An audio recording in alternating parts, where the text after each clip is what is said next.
네, 안녕하세요.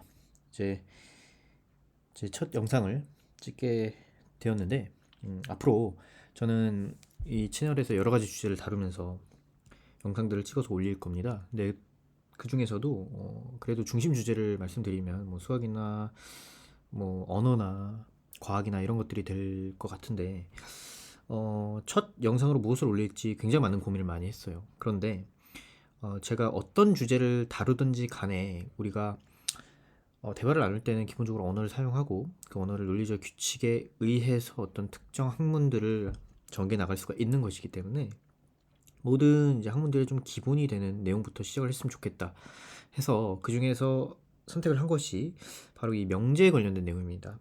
왜냐하면 이 명제라는 용어는 사실 수학 과목에서 등장하는 용어기는 한데 대부분의 어떤 과목들에서도 기본적으로 말이나 논리학적 법칙을 사용하기 때문에 그것들이 사용이 되죠.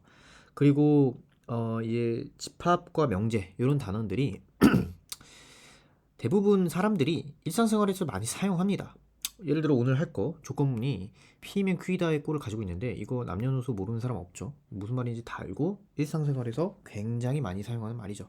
그런데 이런 조건문에 대한 기본적인 지식을 좀 어렴풋이만 알고 있고 조금만 노력하면 깊은 내용까지 다 알 수가 있는데 어설프게 알고 있는 경우에는 내가 어떤 말이나 주장 또는 설득 등을 할 때 근거들을 굉장히 탄탄한 것들로 구성한다고 할지라도 그것들의 연결고리를 딱 잡아가지고 뭔가 설득력 있게 말을 하기가 어려워지는 경우가 있어요. 그래서 그런 것들을 대비하기에 가장 좋은 주제를 제가 명제에서 고르게 됐고, 뭐 집합과 명제 같은 경우에는 사실은 옛날 한 07, 09 개정 교육과정 그 정도에서는, 그러니까 지금 뭐 20대 중후반, 30대 분들이 이제 학교를 다니셨을 때는 중학교에서 배웠습니다. 중학교 1학년 때에 집합과 명제를 처음으로 배워요. 그런데 이후에 개정교육 과정을 거치게 되면서 요즘 이제 대학교를 다니시는 분들은 고등학교 때 집합과 명제를 처음 배우는 경우가 있습니다. 실제로 지금도 그렇고 지금도 집합과 명제를 고등학교 1학년 수학 하에서 처음 배우게 돼요. 그래서 오늘 이제 다루게 될 내용이 고등학교 1학년 수학 공부를 하시는 분들이 보아도 굉장히 큰 도움을 얻을 수 있을 거라고 생각을 하고, 이제 막간에 간단하게만 말씀을 드리자면 오늘 할 거는 이제 조건문에 관련된 내용이고 이것과 이어서 다음 시간에 귀류법에 대한 자세한 분석을 할 겁니다. 그 귀류법을 선택한 이유는 귀류법을 학교나 이제 교과서 또는 문제집 등을 통해서 학생들이 배우는데 논리가 좀 어려워요. 논리가 좀 어렵고 고등학교 과정에서 아주 자세하게 설명을 하는데 좀 한계가 있어서 그 부분을 좀 딥하게 다뤄보고 싶은 마음에 영상을 찍게 되었습니다. 자, 그럼 바로 시작을 해볼 건데 조건문을 모르는 분들은 거의 없을 거예요. 예, 일상생활을 우리가 살았다면 이런 말을 굉장히 많이 쓰고 이 앞에 붙어 있는 P 부분을 가정이라고 하죠. 그래서 이 앞부분을 가정이라고 하고 영어로는 assumption이죠. 뒷부분을 결론이라고 합니다. conclusion이라고 하죠. 논리학에서는 전건, 후건 이렇게 표현을 하죠. 제가 이 내용을 하고 나서 전건과 후건 이런 말을 보면 무슨 내용이 떠오를까요? 이렇게 질문을 친구들한테 좀 해봤는데 수학보다는 논리학에서 사용하는 용어 아니냐 이런 얘기를 하더라고요. 실제로는 이따가 제가 마지막에 간단하게 비문학 지문을 하나 보여드릴 건데 그 지문이 굉장히 악명이 높았어요. 수능 지문이고 조건문을 다루고 있는 개념을 갑자기 막 좀 어려운 수준으로 설명을 하더라고요. 그래서 그런 지문까지 한번 확인을 해보면서 사실 이 내용이 수학 공부뿐만 아니라 국어 공부를 하는데도 큰 도움이 될 거라고 생각합니다. 실제로 수학 교과서에서만 설명하는 방식을 제외하고 다른 두 가지 방법을 알려드릴 거예요.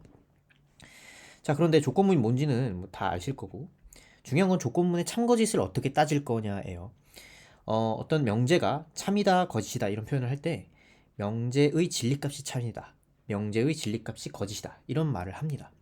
자, 그래서 우리가 목표로 하는 것은 이 P면 Q다라는 조건문이 도대체 언제는 참이고 언제는 거짓이 되는지 이거예요. 그런데 이것을 지금 고등학교 1학년 수학 교과서에서는 이런 식으로 설명을 합니다. 자, 이게 무슨 말이냐면 진리집합을 가져서 설명하는 것이죠. 자, 이 방법은 굉장히 고등학생들한테 설명하기에 적합한 방식이며 우리의 직관과 굉장히 잘 맞아떨어집니다. 왜냐면 어떤 논리학적 법칙을 순수하게 논리적으로 분석하는 것보다 이 밑에 제가 그려놓은 다이어그램을 통해서 표현하는 것이 굉장히 효과적이거든요. 자, 일단 교과서를 보면 P면 Q이다라는 이 왼쪽의 조건문의 진리값은 오른쪽 명제가 뭐냐면 진리집합이죠. Q라는 진리집합이 P라는 진리집합을 포함하고 있을 때, 다시 말해 P가 Q의 부분집합이 될 때 부분집합이 될 때와 필요 충분 조건이다. 이렇게 설명을 합니다. 여기서 두 줄의 양쪽 화살표 짝대기 이거 뭐죠? 필요 충분 조건이라고 하죠. 이거를 양쪽에 있는 명제가 필요 충분 조건에 놓여 있다. 그래서 이거를 영어로는 if and only if라고 해요. 간단하게 IFF라고 적기도 하는데 필요 충분 조건이 의미하는 바는 이걸 대충 어떤 분들이 양쪽으로 가는 게 둘 다 참이다 이런 식으로 얘기를 하시는 분들이 있는데, 자, 개념은 정확하게 설명을 해야 돼요. 필요 충분 조건이 뭐냐면 필요 조건이자 충분 조건이죠. 쉽게 말해서. 근데 이제 그것도 너무 동어 반복식 느낌이고, 이런 식으로 제가 양쪽에 두 명제가 필요 충분 조건이다 라고 얘기했을 때 그것의 진짜 의미는 한쪽이 T면 다른 한쪽도 T고 한쪽이 F면 다른 한쪽도 F가 될 수밖에 없다 이 얘기를 하는 거예요. 그래서 진리값이 동일하다, 그거를 필요 충분 조건 관계에 놓여있다 라고 얘기를 합니다. 그러니까 내가 왼쪽 명제를 보든 오른쪽 명제를 보든 둘 중에 하나만 봐도, 하나의 진리값 파악만 해도 나머지 하나의 진리값 파악을 확실하게 할 수 있다, 그렇게 이제 볼 수가 있다라는 것이죠. 자, 그런데 교과서에서 왜 이게 필요 충분 조건 관계인지를 증명하지 않아요. 그러니까 무슨 말이냐면 우리가 보통 필요 충분 조건임을 증명을 하려면 어떻게 해야 되냐면, 자, 이건 번외인데, 자, 만약에 제가 여기 있는 이 필요 충분 조건 명제를 증명한다고 치면 어떻게 해야 되냐면, 자, 왼쪽에서 오른쪽으로 가는 게 이거죠. P면 Q이다가 이면 P는 Q의 부분집합이다 이거죠. 이거를 한번 증명을 하고요. 거꾸로 P가 Q의 부분집합일 때 P면 Q이다라는 조건문은 참이다, 이거를 또 증명을 한번 합니다. 그래서 이렇게 두 번 증명을 해서 필요 충분 조건을 증명하는데, 고등학교 수학 과정에서는 이것을 하기가 좀 쉽지가 않아요. 그래서 P면 Q이다의 진리값을 판단하는 방법 자체를 부분집합 관계, 다시 말해 진리집합을 활용하는 방식으로 그냥 정의를 해버립니다. 자, 그런데 이 방법은 우리의 직관과 굉장히 잘 맞아떨어지기 때문에 교과서에서도 이 명제 자체를 가지고 태클을 걸어서 증명하지 않는 거예요. 자, 올러 다이어그램이라고 제가 그려놨는데 벤 다이어그램이라고 해도 좋습니다. 자, 이거 보면 P라는 집합이 Q라는 집합 안에 오롯이 다 들어있죠. 그래서 이렇게 얘기를 할 수가 있어요. P이면 Q이다. 자, 이게 무슨 말이냐면 예시를 하나 들어서 오른쪽에 설명을 해보겠습니다. 자, 어떤 사람이 있는데 제가 P대학에 원서를 넣었어요. 자, P대학에 원서를 넣었는데, 자, 그러면 첫 번째 합격증을 받을 수도 있고 합격증을 받지 못할 수도 있겠죠. 불합격 받으면 이렇게. 자, 그런데 합격증을 받아도 입학할 수도 있고 입학하지 않을 수도 있잖아. 합격증을 받았는데 어떻게 입학을 안 하죠? 라고 묻는다면 수시 납치가 될 수도 있고요. 아니면 내가 붙긴 했지만 N수를 해서 다른 대학에 가고 싶어서 때려칠 수도 있는 거고, 여러 가지 경우수가 있잖아요. 그래서 입학을 했다고 하면 무조건 합격증을 받았다고 단언할 수 있어요. 그런데 합격증이 있다고 해서 무조건 입학했다고 볼 수가 없어. 입학 안 할 수도 있으니까. 그러니까 이거 대입을 하면 P가 입학이 되겠죠. 그리고 Q가 합격증이 되겠죠. 입학을 했으면 반드시 합격증을 받은 게 맞아. 근데 거꾸로 합격증이 있다고 해서 반드시 입학을 하는 건 아니야. 입학하지 않을 수도 있죠. 예를 들어 여기 있는 점은 P의 여집합과 Q의 교집합 안에 들어있는 애잖아. 그러니까 얘는 P이면 Q이다는 맞지만 Q이면 P이다는 반드시 맞다고 볼 수가 없죠. 자, 따라서 만약에 P라는 진리집합이 Q라는 진리집합의 부분집합이게 되면 P이면 Q이다라는 조건문이 참이다, 이렇게 규정을 하는 겁니다. 그리고 요 역방향에 대해서는 구체적으로 증명을 안 하는 편이죠. 그리고 사실 오른쪽으로 가는 것도, 그러니까 이게 직관에 의해서 오른쪽이 맞다라고 본 거지 엄청 이제 수학적으로 디테일하게 증명을 완성한 건 아니에요. 아무튼 교과서에서는 이렇게 설명을 하고 설명에 문제가 전혀 없다. 학생들이 이해하는데 문제가 없습니다. 자, 그리고 뭐 충분 조건과 필요 조건은 굉장히 간단하죠. 이 개념을 이해했다면, 자, 입학을 했으면 입학을 했다라는 조건만으로 합격증을 받았다고 말하기에 충분하단 말이야. 그렇기 때문에 입학을 했다라는 조건만으로 합격증을 받았다고 말하기 위해 충분하니까 P는 Q이기 위한 충분 조건이라 얘기하는 거고, 반대로 합격증은 입학을 받기 위한 어떤 전제 조건, 최소 조건이잖아요. 그렇기 때문에 필요한 조건. 합격증은 입학을 했다라고 말하기 위한 필요 조건이다. 이렇게 이해를 하시면 됩니다. 근데 뭐 이거가 오늘 주제는 아니고 그냥 간단히 엮어서 설명을 해본 겁니다. 자, 그런데 이 조건문의 진리값을 판단할 때의 여러 가지 방법이 있겠지만 저는 대표적으로 오늘 세 가지를 소개할 거고 그 중에 하나는 이미 설명한 교과서식 방법이에요. 나머지 두 가지 방법을 얘기할 겁니다. 자, 두 번째 있는 2번이라고 적어놓은 게 바로 지금 설명할 다른 방법인데, 자, 이 방법은 순수하게 수학이 아니라 언어 논리에 기반하고 있습니다. 실제로 전통 논리학에서 이렇게 설명을 할 뿐만 아니라 우리가 일상생활을 살아갔을 때 조건문이 참인지 거짓인지를 판단하기 위해 진리집합 얘기를 하진 않죠. 그러니까 뭐 수학 문제집에서 해당 단원 문제를 보면 막 부등식이나 방정식을 풀 때의 진리집합을 통해 조건문이 참인지 거짓인지를 판단하는 경우가 있어요. 근데 일상생활에서는 그런 얘기 안 하고 뭐 지금 제가 들고 온 예시처럼 이런 말 하죠.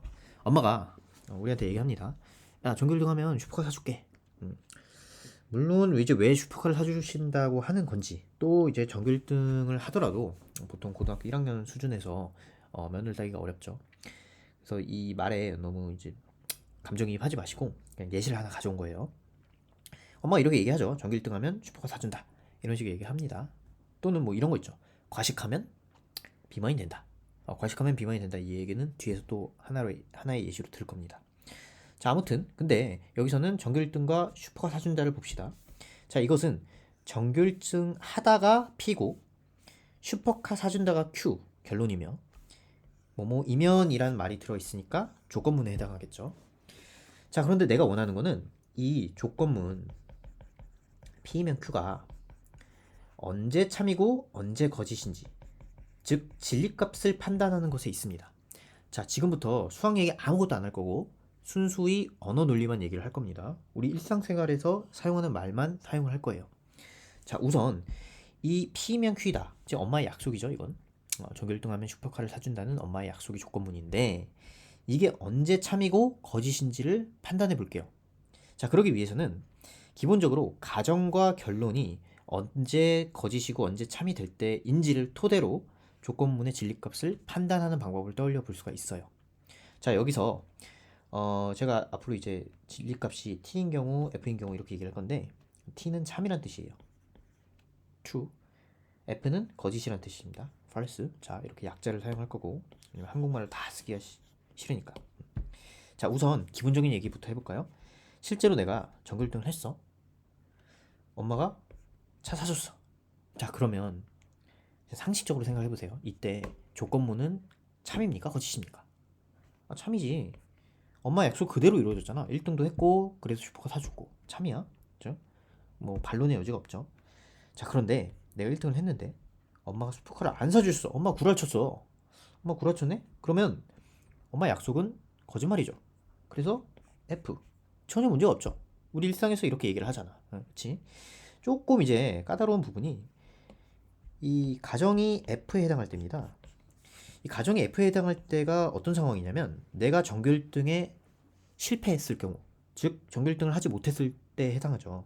자, 이때 엄마가 슈퍼카를 사줄 수도 있고 안 사줄 수도 있어요. 뭐 상식적으로 대부분 안 사주시겠지. 근데 이제 경우의 수를 다 따져보자고. 자, 그럼 첫 번째는 1등도 못했는데 슈퍼카 사준 거고 1등도 못했는데 슈퍼카 안 사준 거니까 뭐 두 번째 경우는 그냥 뭐 쏘쏘이고. 자, 그런데 첫 번째 경우를 보면 내가 1등을 안 했는데도 슈퍼카를 사줬으니까 개이득이지. 개이득이긴 한데 이 상황이 엄마가 약속을 어긴 겁니까? 엄마가 약속을 어겼어요? 엄마의 약속은 뭐냐면 야, 네가 1등 하면 슈퍼카 사줄게 이거야. 근데 내가 1등을 못했어.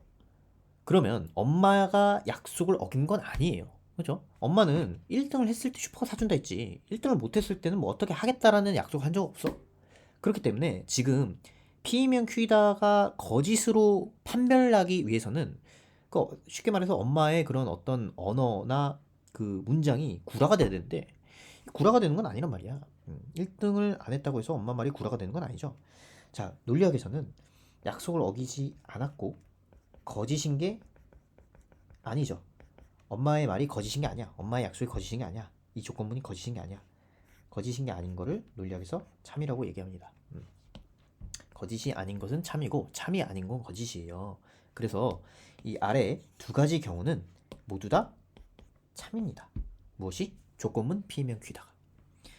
자, 이게 굉장히 중요한 결과예요. 이런 것들이 이제 나중에 비문학 지문 같은 데 나옵니다. 그래서 여기서 얻은 결론은 뭐냐면, 자, 조건문의 진리값은 모든 경우의 수를 고려해 봤을 때 세 가지 경우에서는 참입니다.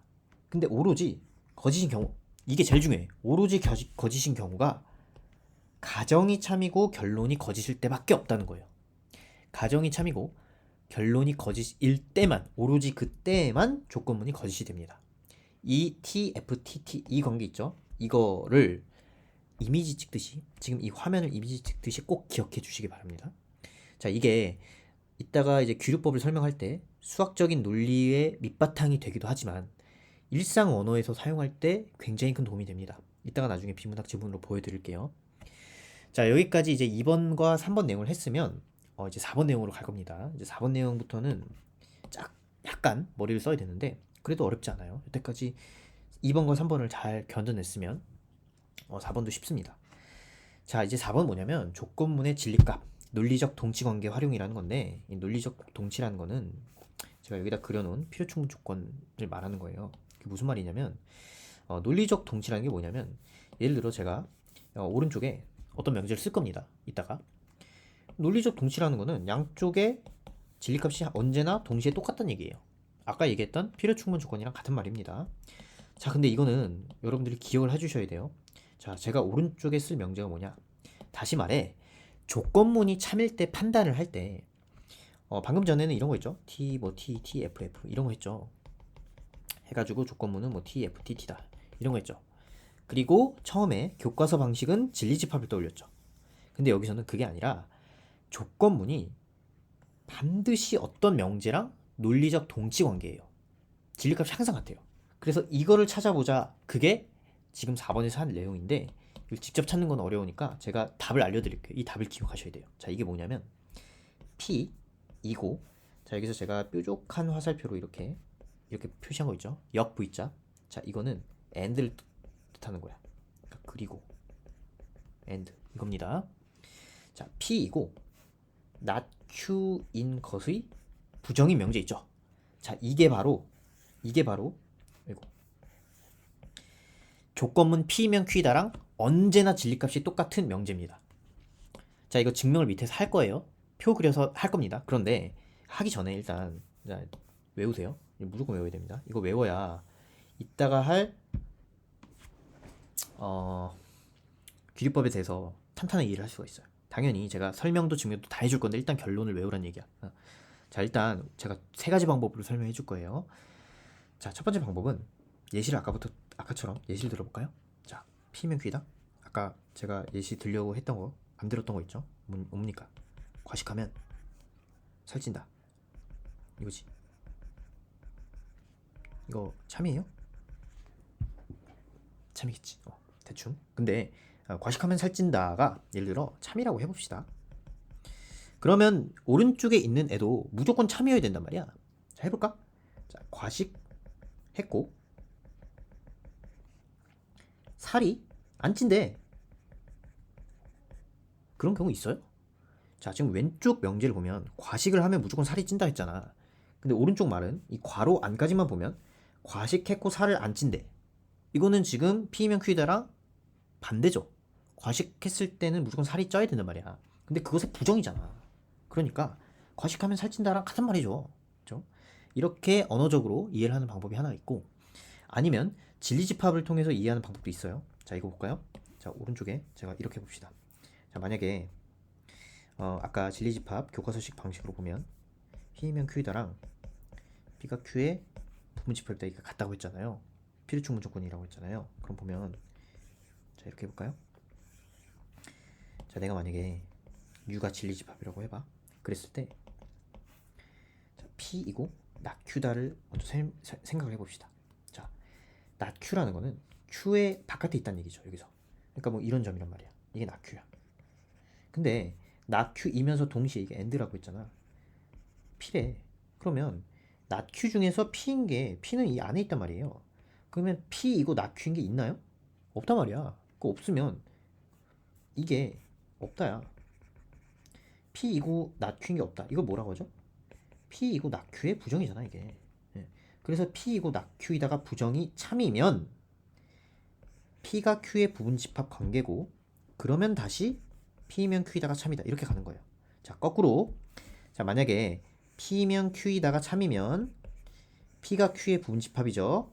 그걸 제가 지금 벤다이어그램으로 이렇게 그린 거예요. 그러면 이 벤다이어그램 관계가 만족되면 반드시 P이고 not Q인 것은 존재할 수가 없어요. 이렇게 증명하는 방법도 하나의 증명 방법이라고 할 수가 있습니다. 진리집합을 이용한 거죠. 그렇게 어렵지 않죠. 기본적인 내용만 지금 계속 반복하고 있어요. 자, 그런데 이거를 아까 제가 2번 다시 말해서 여기서 설명했던 2번 방법대로 하나하나 증명을 하는 방법도 있습니다. 이거 어렵지 않아요. 자, 어떻게 할 거냐면 그냥 네 가지 경우를 따지는 거야. 자, T, T, T, F, FT, FF. 자, 이거 따져가지고 결국에 위에서 설명한 명제가 맞는지 필요충분 조건 관계가 맞는지를 볼 겁니다. 자, 이거 어렵지 않아요. 자, Q가 TFTT야. 그랬을 때 나 Q는 그냥 뒤집으면 되죠. 그래서 뒤집으면 어떻게 되죠?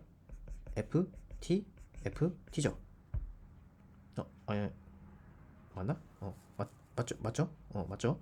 자, 그랬을 때 P이고 나 Q다는 어떻게 보냐? 자, 여기서 이제 이거랑 이거만 보세요.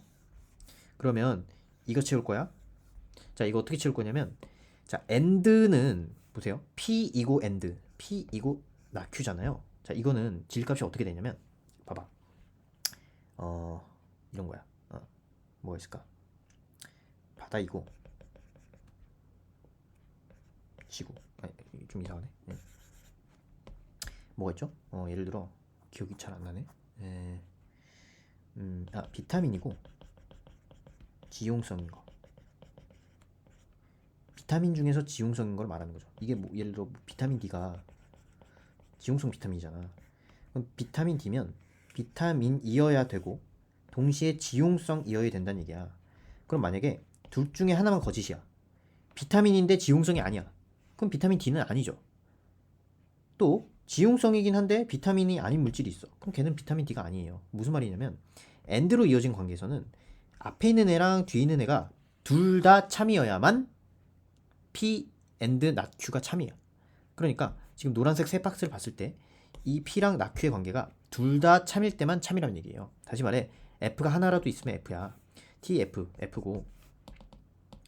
자, 첫 번째 경우는 F고 두 번째 경우는 TT니까 T죠. 세 번째 경우는 F고 네 번째 경우도 F가 하나 있으니까 F야. 자, 그리고 다시 이 친구랑 이 친구의 관계 볼까요? 자, 이 친구랑 이 친구의 관계는 부정의 관계네. 괄호에 부정만 달린 관계예요. 그래서 거꾸로 뒤집으면 T, F, TT야. 그러고 보니까 자, 뭐가 보여? 얘랑 이거 아까 했죠? 이거 아까 뭐였죠? 이거 두 개? 이거 T, F, TT였잖아. 따지고 보니 결론이 뭡니까? 이거 두 개 언제나 진리값이 같잖아.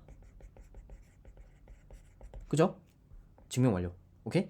P면 Q이다가 좌변이고 우변이 not P이고 not Q다. 이거죠. 그래서 두 개의 진리값은 언제나 같아요.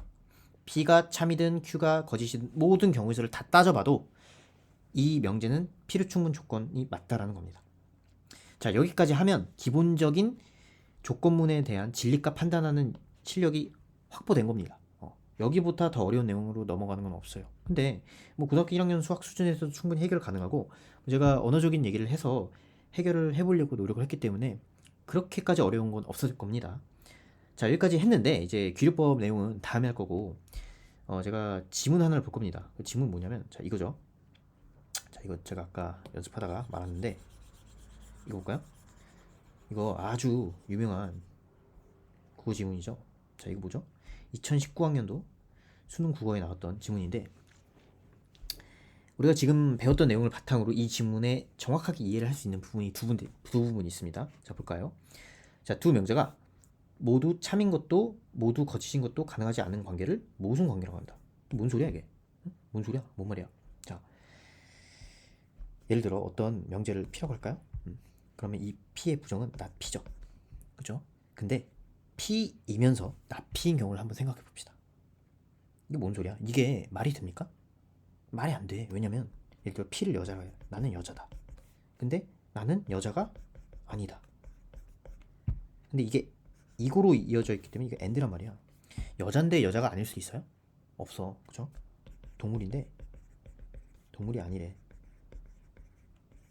말이 안 돼. 말이 안 돼. 말이 안 된단 말이야. 내 이름이 길동인데 길동이 아니래. 내 이름은 길동이 아니야. 내 이름은 길동이야. 이게 동시에 성립할 수가 있나요? 말이 안 돼. 이게. 그래서 P이고 not P이다라는 문장의 꼴을요. 자, 이 문장을 모순 명제라고 해요. 문장이든 명제든 이 명제를 다시 그리고 P이고 왜 이래? 잠시만요.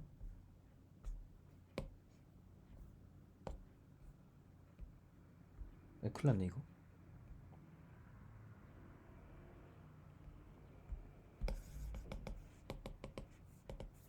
자, 됐어요. 자, 아이고.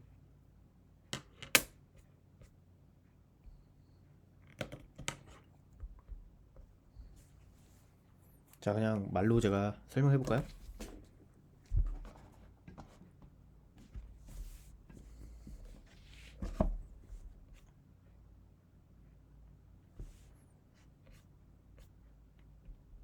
자, 이거 딱 킵시다 그냥.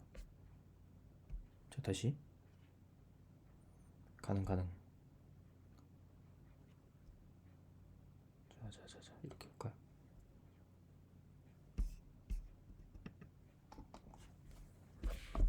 이거 왜 이래 이거?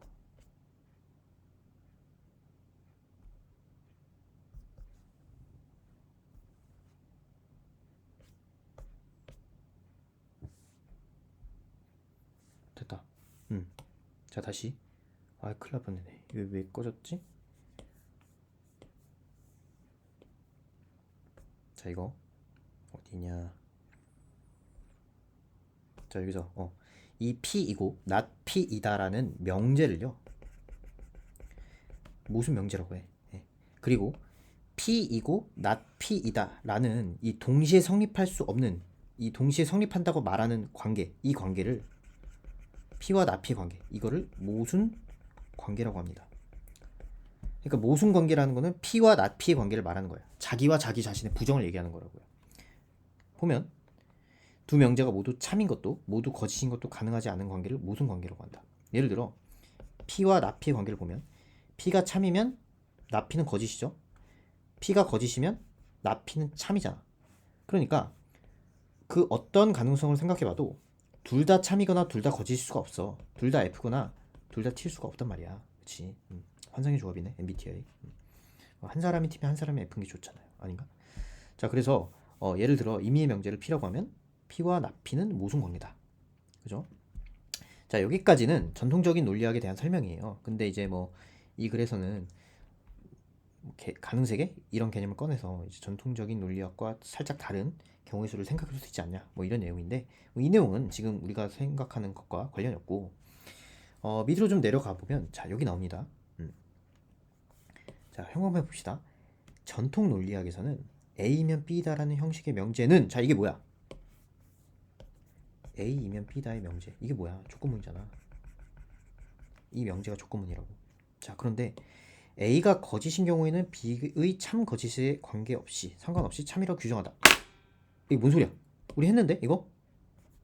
자, A가 거짓인 경우, 자, A가 T, F 이렇게 네 가지가 있었고, B도 T, F, T, F 이렇게 있었잖아요. 그런데 A가 거짓인 경우 이거 두 개 경우에는 B의 참거짓에 상관없이 B가 참이든 거짓이든 상관없이 조건문이 무조건 TT가 나왔잖아. 이거 얘기한 거예요. 응? 엄마가 약속을 했는데 엄마 약속이 내가 전교 1등을 못한 경우에는 거짓일 때 못한 경우에는 엄마가 사주든 안 사주든 엄마의 약속은 참이라. 엄마의 약속은 깨진 적이 없다. 이 얘기하는 겁니다. 그래서 실제로 이 지문에서 이 부분을 배경 지식 없이 뚫어내기가 굉장히 어렵다고 생각해요. 그래서 이 부분을 모르더라도 문제를 맞출 수도 있겠지만 사실은 저는 이제 밑에 부분이 이가 좀 어려울 수 있다고 생각합니다. 이 A를 생각하는 과정이 그럼에도라고 되어 있기 때문에 이 앞에 있는 문장과 굉장히 연관성이 높거든요. 아무튼 뭐 지금 뭐 국어 얘기를 하려고 하는 건 아니니까 이렇게 좀 도움이 되고 적용이 되는 부분도 있다. 이 얘기를 한 겁니다. 자, 이제 여기까지 했고 제가 다음 시간에는 귀류법 설명을 마무리 지어보도록 하겠습니다. 시청해 주셔서 감사합니다.